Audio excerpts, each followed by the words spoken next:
Okay, so this video is about the tangential triangles, the family of tangential triangles, these dashed green triangles, to the excentral triangles, the purple ones, to three periodics in the elliptic billiard. Now, the three periodic in the excentral billiard, the three periodics in the elliptic billiard are orthic triangles to the family of excentrals. Okay, so these red guys here are orthics to the excentrals. Okay, the tangential triangle to the excentrals, they pass through the vertices and are tangent to the circumcircle, this blue thing, of the excentrals. So let's look at these three families together. Now, a well-known result is that the tangential triangle to a reference, let's call our excentrals a reference triangle, the tangential to a reference triangle is homothetic to the orthic. Okay, so you can see here that the sides are actually parallel.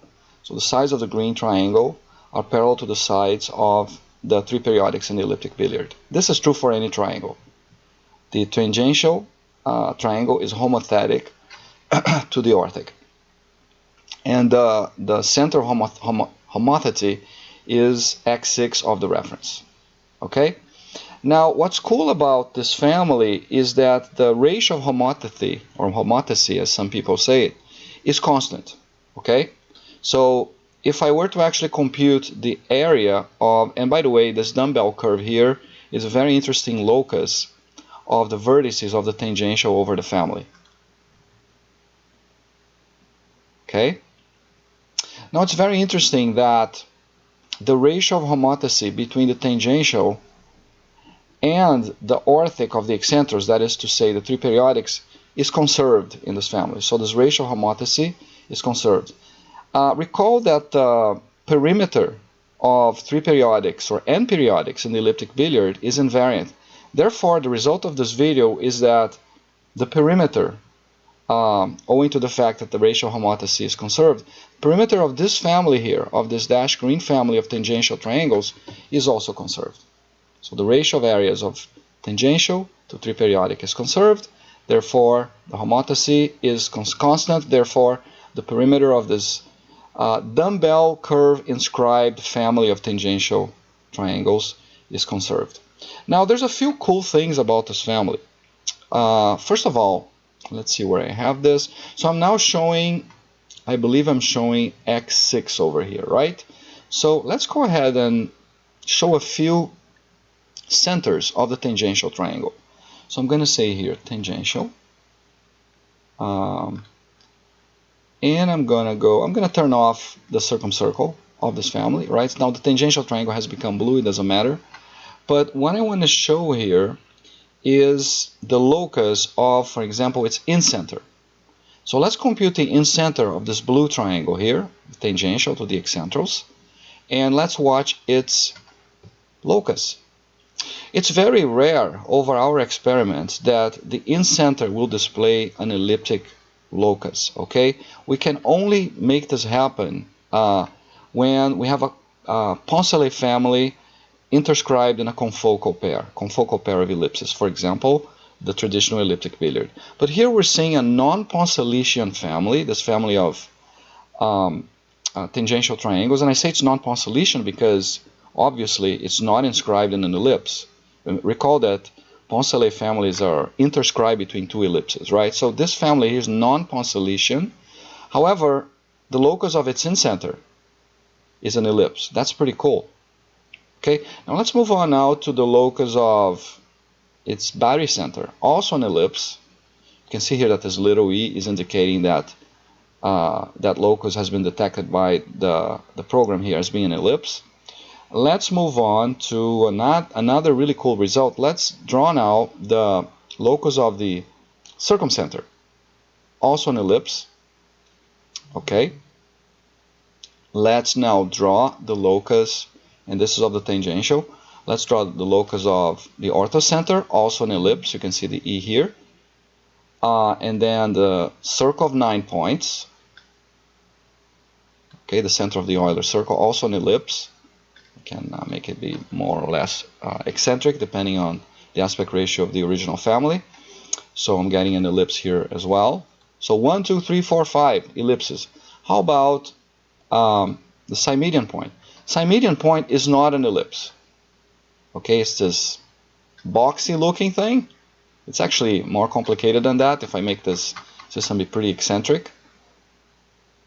Alright, so the x6 of my tangentials, these invariant perimeter triangles, is this boxy shaped thing. How about the Gergonne point, x7? Okay, so here we got a surprise. Let's turn off the symmedian of the excentrals. The Gergonne point of this tangential family is stationary and it coincides with the x6 of the excentrals, which coincides with x9 of the three periodics. So we have actually 3 points superposed here. The Mittenpunkt of three periodics in the elliptic billiard, the symmedian of the excentrals to the three periodics, and the Gergonne of this non-Poncelettian family of tangential polygons. Okay, how about the Nagel point? Nagel point of my tangentials is an ellipse. How about the Mittenpunkt of my tangentials? Also an ellipse. We're getting a lot of ellipses. How about the speaker center, x10, also an ellipse. Now we get a nice phenomenon here. Let's take x11. Here's x11. x11 is the Feuerbach point. The Feuerbach point of my tangential polygons traces out the locus, the elliptic locus of the vertices of my excentral. Notice how the family of excentrals is inscribed in the locus of x11. Okay, so x11 is computing for us the outer ellipse of my excentral family. And you can keep going. You can go to x12, you're going to get an ellipse. You can go to x13, and so forth and so on. And you're going to get elliptic loci, more or less. So for example, here's x20. x20 tends to be a, typically a large locus, okay? But you're going to get pretty good correspondence, and I haven't checked this everywhere, but between, recall that this object here, this non-Poncelettian family, is homothetic to the billiard. So we kind of get, and I haven't checked this everywhere, good correspondences between triangle centers that render ellipses in the three periodics of the elliptic billiard and triangle centers that also render elliptic loci for the family of tangentials to the excentral family. So for example, x20 of these tangentials is an ellipse here. It's probably going to be an ellipse, and I know it's going to be an ellipse over three periodics in the elliptic billiard as well. So you get this correspondence because these two families seem to be intimately related. They are homothetic to each other. They both have constant perimeter. So they end up preserving ellipticity of loci in most cases, if not all of them. So I'm going to report whether this is the case in a future video. So, but the nice surprise here is that this blue family here, and let me turn off now the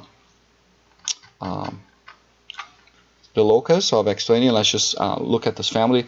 This is a family of constant perimeter, of constant homothecy ratio with the orthic to the excentrals, that is to say the three periodics.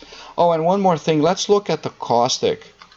So what's the envelope of these sides here, right, to the tangential? So I can do this. I can show, for example, this curve here. So the envelope to the three sides, so what does it mean to say an envelope? I'm going to take one sample side here, since this thing is cyclical, for example, V1 to V2 of the tangential. Okay, and I'm going to report this blue curve to which the sides are tangent. So this is called the envelope of the sides, or sometimes the caustic. Since this is not a Poncelettian system, let's call this just the envelope of the sides. And you can see that sides are dynamically tangent to this blue curve. Let's alter a little bit the aspect ratio of the system. So you can see that you get these four cusps here.